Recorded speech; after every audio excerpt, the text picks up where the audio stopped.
Hey, what's up? It's another quick episode of Watch You Strappin, and these aren't reviews, just quick, impromptu wristwatch checks of the day, just to showcase also the pairing with a particular strap.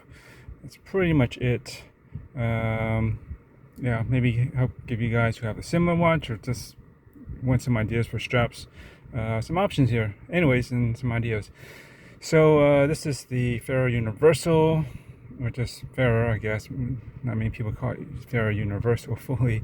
Bernina Chronograph Sport. This is the Bernina model. There's different, colors, and consequently some of the details are different amongst the. For instance, this Chrono Sport. This is a manual wound mechanical movement.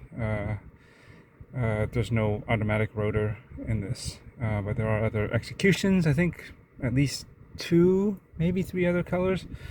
I think they usually do roughly around 3 different colors per model. Anyway, this is the one that's obviously with the white ceramic bezel and off-white dial with the white subs, and the red accents and blue. And actually, if you look closely, there are orange as well in this. And this is on it's my day off, so that's when I will opt for a leather strap option if possible. It's not too hot today, and I'm going to be indoors mostly anyways, so no big deal, because I can't I only wear these because I usually clean and wash my watch every day, or at least on the work days. Just something I do just to help maintain the sanctity of my wristwear, as well as whatever else is in contact or around it. Just a habit that I need to adopt these days. So I can't very well wash any kind of leather strap, right? So that's why I just do this on the weekends, where I don't have to wash it on these days, because I know I'm going to be clean at home or otherwise in a much more controlled environment. So anyways, let's go back to the watch. It is it's running really excellently ever since I got it out of the box. Pretty much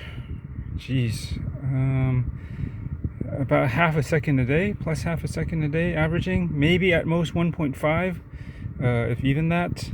It's really stable and seems to work well with however my routine is, right? And today this is on a Farer. No, it's not Farer. I think this is some cheapest neo shop. I get a lot of straps from there, if you've noticed, if you've watched my videos. They're not the highest quality, and their quality can be mixed. Some are actually pretty decent, or more than above average, I guess, even in some cases. Some not so much. I'd say, to tell you the truth, the leather straps are could be, I don't know. It's been a while since I actually bought one, I think. Well, actually no, I did buy one not all that long ago. Actually, another one for this. It's gray suede with a red and blue stitching. I think it'll match this pretty nicely, but I just decided to I've been matching the red and blue colors recently, so I wanted to just do something not necessarily so color directly matched. And this is kind of on a I guess a sandy or beige, whatever you want to call this, kind of tone suede perforated rally strap. And I back up a little bit. I think it looks pretty good. It's very neutral, but it looks pretty cozy and fairly right at home along with this style watch. Just give you some angles on this. It's kind of padded, as you can see, so that's actually kind of nice. But I was saying that there's cheapest neo straps, like the leather. It does the job. They're not that expensive, so that's why I don't mind just trying it for a while and see how long they last. But I think mostly, I don't know if you can see it from this angle, but usually, like where the spring bar, the holes are for the strap, like here, you can kind of see it splitting or breaking a little bit. I don't wear these watch, at least on this strap, that hard, so I think it'll be fine. And for the most part, you don't really catch it too much, so, and at least it's facing away from me.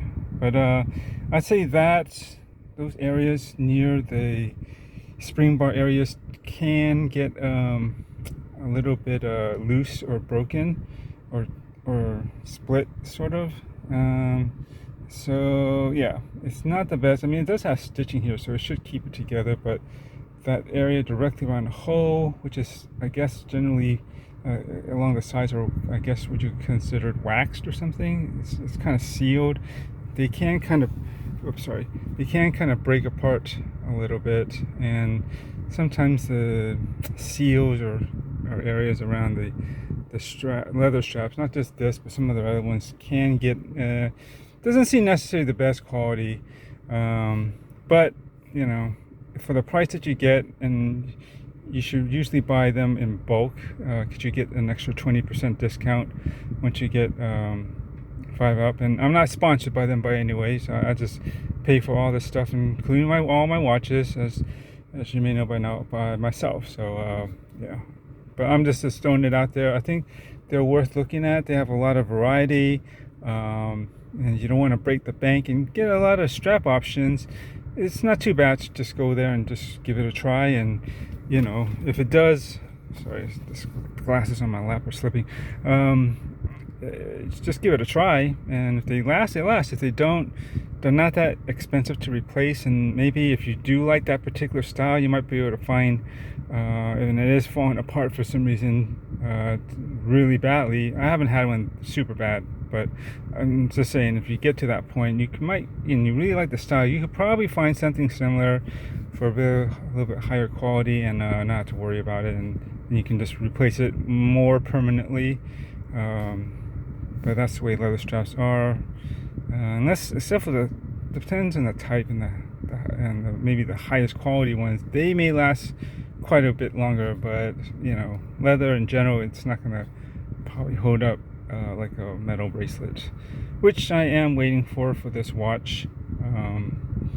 They are said, Farer says that they're, because I wanted to get one with this, but they didn't have, well, they sold out, and I asked, and they said they're working on a new version of the bracelet, so it should have quick release spring bars, or you know, so that's good. I don't think the old one did, as well as they should have, they might even have some, I have to clarify this, but they mentioned something about their micro adjust, so I can only assume maybe they might be thinking about doing a toolless micro adjust system for their new bracelets that they're going to probably put out around November. So I'm looking out for that. Even if it isn't the tool-free micro adjust, I'm fine with it, because I can adjust and size my bracelets to basically the Goldilocks size for if my wrist is swollen or shrunken. It generally fits fine.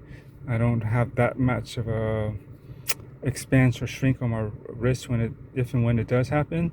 But it's always nice to have that micro adjust, just you know, with tool free, just for the convenience, and you know, just to make sure you get that comfort and fit that you want at the time, in case there are changes to your wrist size. But again, I'm not sure that's what they're going to do, but I think a lot of micro bands are starting to try to do that if they can, and I definitely encourage that. That's always the best thing, is just to get that micro adjustment. No divers extensions. I don't go diving. I don't think a lot of people do, and those extensions basically give you too much. At least the ones that just flip right out, right? But those ones that ratchet, they're okay. But the most common ones that you've seen, they can be a little sharp where they start opening up. But anyways, I'm digressing. That's another matter. So just another quick shot of this, couple angles, reflections, whatnot. Yeah, I definitely, these watches are pricey, and in general, Farer do tend to be on the pricier side as far as micro bands are concerned. But I haven't heard anything bad, and so far my experience with this one is that they're really well made. I don't know if they do anything to the movement, but this one again is running quite accurately at just over a second, if even that. And yeah, I definitely would recommend you check it out if you can. All right, I gotta get going. Have a good one. Later.